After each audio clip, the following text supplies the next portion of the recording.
There's a post-game challenge in Resident Evil Requiem that stumped the internet for several days after launch. But thanks to a huge community effort and data miners like Cairo and Rancy Cancy, every step and trigger was figured out. If you're looking to solve the final puzzle and complete the final challenge it's attached to, then this guide is for you. If you haven't finished the game yet, you should probably do that first. This video has full spoilers for the entire thing.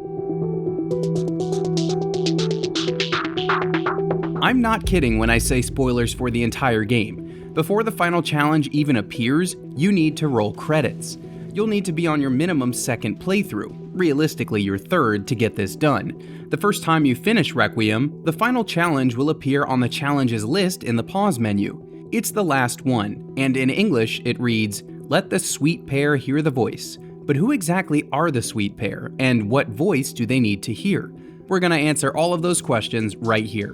The sweet pair in question is Emily and Marie, but considering Marie has transformed into the big monster known as the Girl, she's not exactly cooperative. Instead of talking to Marie herself, we'll need to find her doll. Technically, you can do this first part on your first playthrough, but without the final challenge and New Game Plus unlocked, it won't mean much. In any case, we begin in the Rhodes Hill Care Center's basement, so you can safely proceed through the game until you reach that point. Your first hint about what to do down here comes later in the game, when you reach the hidden lab under the care center courtyard, but we'll tell you about it now.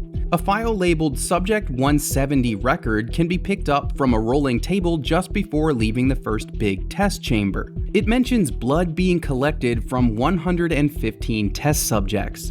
This collection and processing happens in the basement, in the room appropriately titled Processing, near the collection pool. It's the one with the giant blood pool and the conveyor belt of corpses. As the note suggests, we need to wait for 115 bodies to be dumped into the blood here. Once you enter the room, don't touch the draining mechanism. It'll take about 15 minutes of real-world time to reach our number, so leave the game running and come back after a snack or something. 15 minutes later. Once 15 minutes have passed, you can drain the pool and fight through the meat grinder sequence.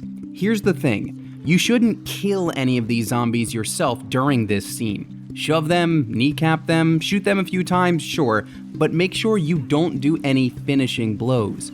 Let the grinders at the end of the vat do the work. Once the process completes, you can continue through the rest of the basement sequence. When you return to the main care center, head over to the bathrooms in the west wing. This next part sounds silly, but it truly is part of the puzzle. Pick any of the toilets and flush it 8 times. Yes, really. The hint for this actually comes from the very first file you're given. During the Wrenwood Hotel sequence, Grace will open her inventory to read the investigation report. There's a photo in here of a dead body beside a toilet, and the number 8 is faintly smeared on the bathroom stall next to it. So, flush any toilet 8 times, then continue through the game as normal, all the way up to the escape from the underground lab. Once the tank bursts and floods the room with a bunch of blood, it's time to pay attention. Just before taking the stairs out of the blood, Marie's doll will be on the ground, ready for you to pick up. Everything we've done so far actually moved the doll through processing and flushed it down to this underground lab. What's more, Marie's doll is a permanent item. Finish the game on this save file, and it will still be in your item box when you start New Game Plus. Once you roll credits, it's time to move to the next phase. In your next playthrough, you'll have the Marie doll in your inventory box, ready to go for the rest of the puzzle. First, proceed through the game all the way through the basement sequence again. When you return topside, turn around and pick up the girl's severed hand from the ground. This is our key to the rest of the puzzle. Take the severed hand to any of the microscopes here at Rhodes Hill, and you'll get another model DNA challenge to solve. When you do, you'll see a cryptic message and a sequence. GGC, AAG, AUA, ACG, UGU, CAU. You can input the solution anytime after scanning the severed hand, but let's explain how to solve it first.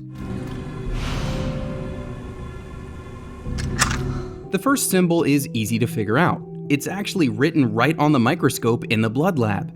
There's a small bit of text that says G equals 150 million. This is roughly the distance from Earth to the Sun, in miles. So, G equals Sun. Take note of that. Now for U and C. Both of those can be deciphered when you go to the house next to the helipad in the courtyard. Inside the VIP suite is an hourglass atop the desk, and if you rotate it, you can unscrew the hourglass itself.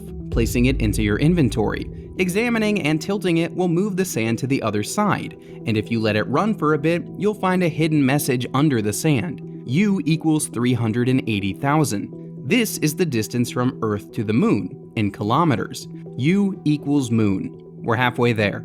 Proceed through the underground lab until you reach the control room. Immediately left of the door, you'll find the Grace Ashcroft blood analysis report on a desk. Read this file and scroll all the way down to find one line that's not like the others. C equals 4.2 LY. LY indicates light years, and 4.2 light years is the distance to the nearest star from Earth. C equals star in our DNA sequence, and that just leaves A.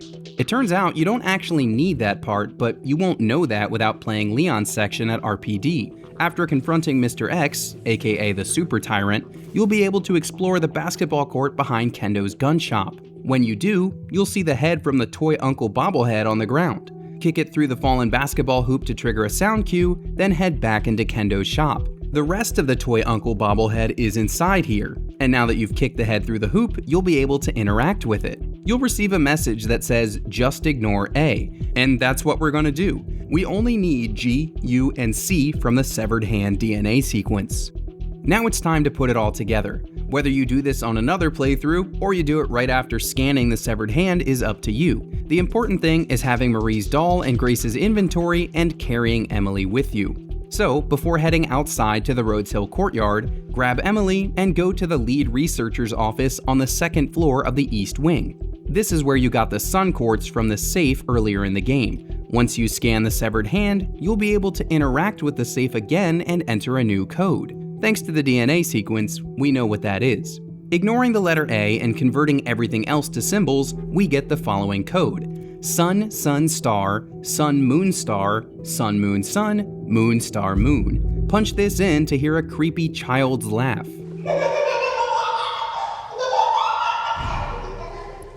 Remember, the sweet pair is Emily and Marie, and the creepy laugh is the voice. If you're carrying Emily and holding Marie's doll in your inventory, the final challenge will be complete once you all hear the laugh. Congrats on solving Resident Evil Requiem's final puzzle. Doing all of that means you already have a strong grasp of the game, but you might still need a few tips. Luckily, you're already in the right place for every save combo, every antique coin, and more. For all things Resident Evil, keep it locked at IGN.